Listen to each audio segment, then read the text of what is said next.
E aí pessoal, beleza? Vinícius Pascoantoni aqui do Pascoadev e no vídeo de hoje a gente vai entender o que é a tal da blockchain e por que é tão importante para o Web 3.0. E para a gente entender o que é blockchain, como que ela funciona e para que ela funciona, é muito importante a gente entender por que existem as criptomoedas, mais especificamente o Bitcoin. Então se você tem interesse nesse assunto, você também quer entender de uma vez por todas o que é a tal da blockchain, assiste o vídeo até o final.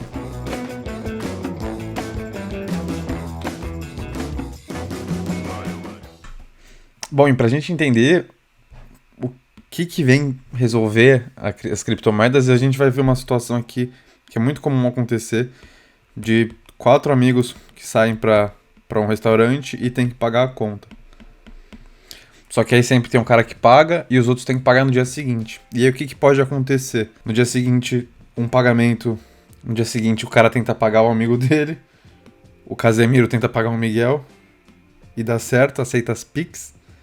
Só que aí o outro amigo dele tenta fazer o pagamento e por algum motivo dá erro. E aí o que pode ter acontecido? Pode ter sido um problema no limite dele que excedeu, o banco pode ter algum problema técnico, podia não estar funcionando, tem horário para funcionar, enfim.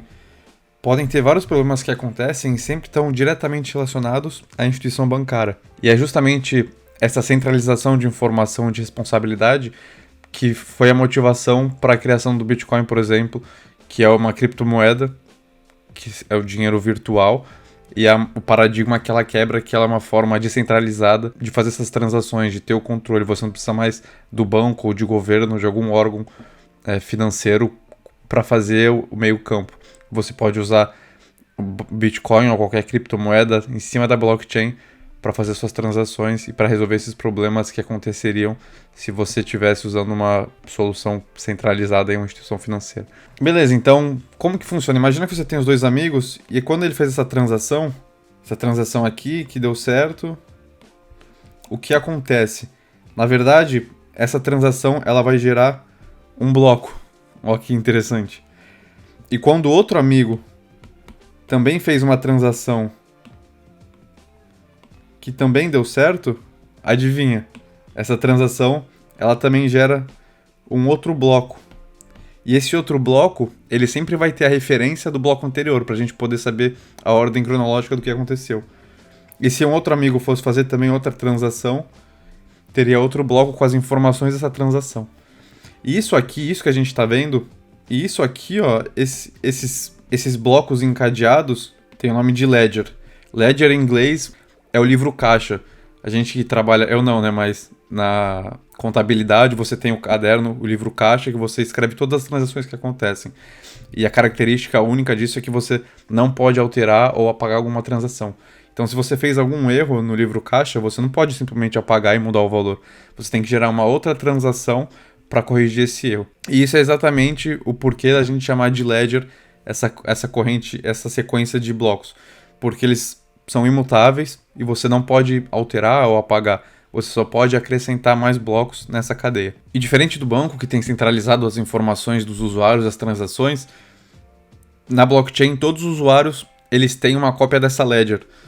Então isso é bom porque tem a descentralização da informação. Vamos fingir que isso aqui tá bonitinho, mas todo mundo consegue validar e todo mundo é responsável pela blockchain. Então a blockchain funciona, na verdade, muito parecido com o que a gente tinha com os torrents, com o peer-to-peer, onde todos os usuários têm uma cópia do arquivo e isso garante que, por exemplo, se você fosse querer hackear ou alterar algum dado, não seja possível, porque você não tem um lugar central que você pode simplesmente mudar, porque você teria que mudar em toda a blockchain, em todas as ledgers, isso não tem como fazer. Beleza, esse conceito é muito importante e agora a gente vai ver como que realmente funciona, qual que é a estrutura de um bloco. Um bloco ele tem algumas informações únicas que é muito importante para o funcionamento e para os algoritmos da blockchain.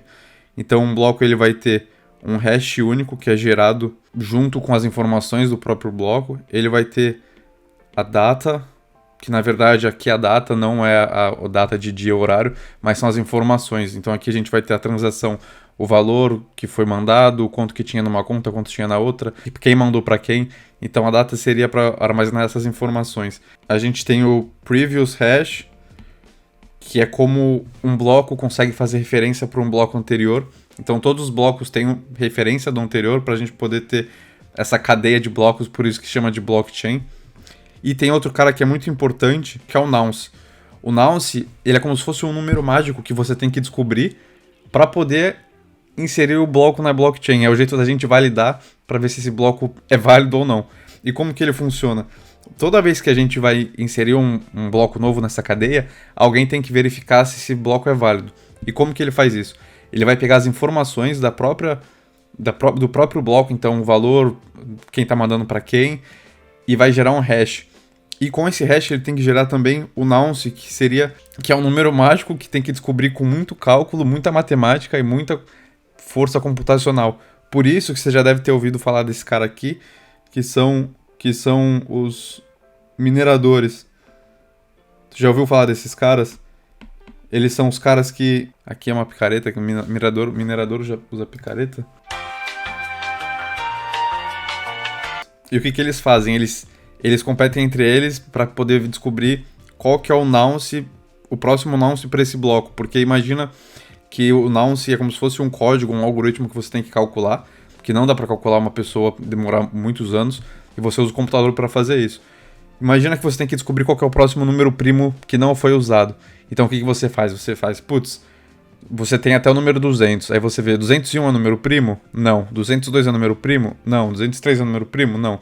E vai indo até achar o próximo. Só que como a gente já tem muitos blocos na blockchain, no Bitcoin, por exemplo, para você achar o próximo, você precisa de muito esforço computacional e muito tempo. O esforço computacional é realmente deixar o PC ligado, processando com a memória e o processador do PC, você tem a energia de luz, a conta que você tem que pagar, e esse poder computacional é o que faz o que os mineradores usam para minerar qual que é o próximo nonce do bloco para poder entrar na blockchain. E quando ele acha o próximo nonce, ele valida esse cara, ele manda para a blockchain e todo mundo da blockchain valida também. Então, todo mundo vai ter a ledger atualizada com esse cara válido, esse nonce não pode mais ser usado. E aí o que acontece? O minerador recebe o dinheirinho dele na própria criptomoeda. Então é por isso que tem muita gente que ainda deixa o computador ligado, minerando criptomoeda, para poder ganhar dinheiro, porque é um jeito de você trabalhar e usar o seu esforço, conta de luz ou computador, para poder trabalhar para a blockchain. E por isso que a gente chama esse serviço ou essa ação de Proof of Work, que você também já deve ter escutado falar, que é o jeito de você garantir que esse cara tá certo, e você faz isso com esse cálculo computacional muito grande que você precisa disponibilizar sua conta de luz, seu poder de processamento computacional para gerar, e aí toda a rede, todos os outros caras que estão na rede validam esse esforço, validam isso que você fez, você recebe o seu dinheiro e você coloca o próximo bloco na ledger.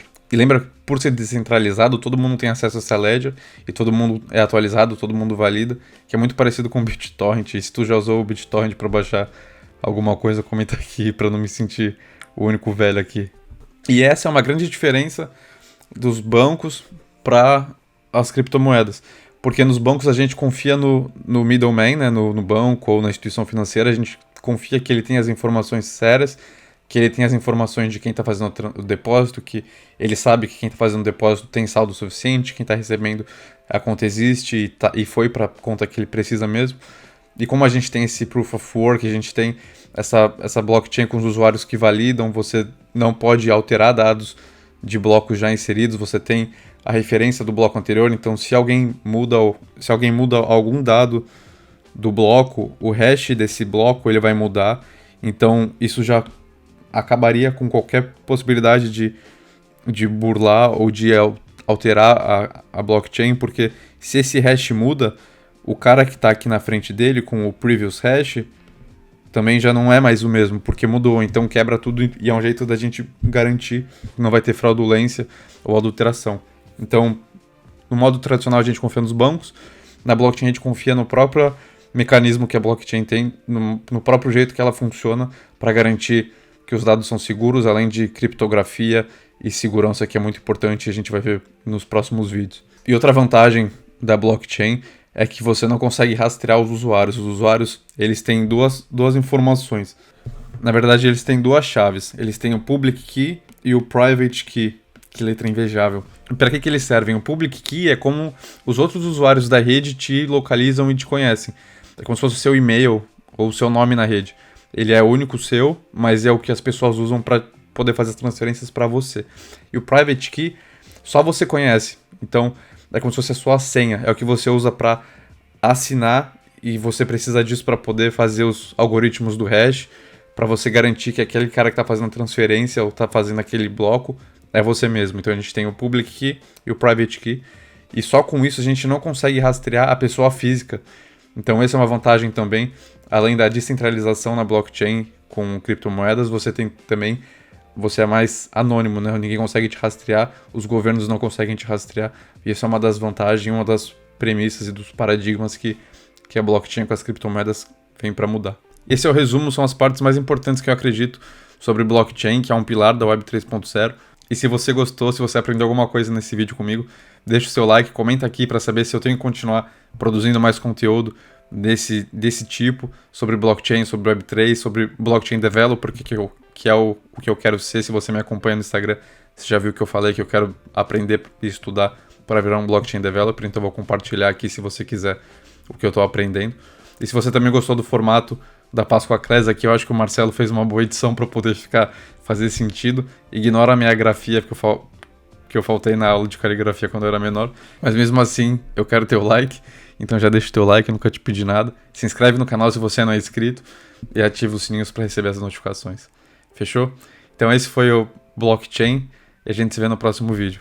Falou!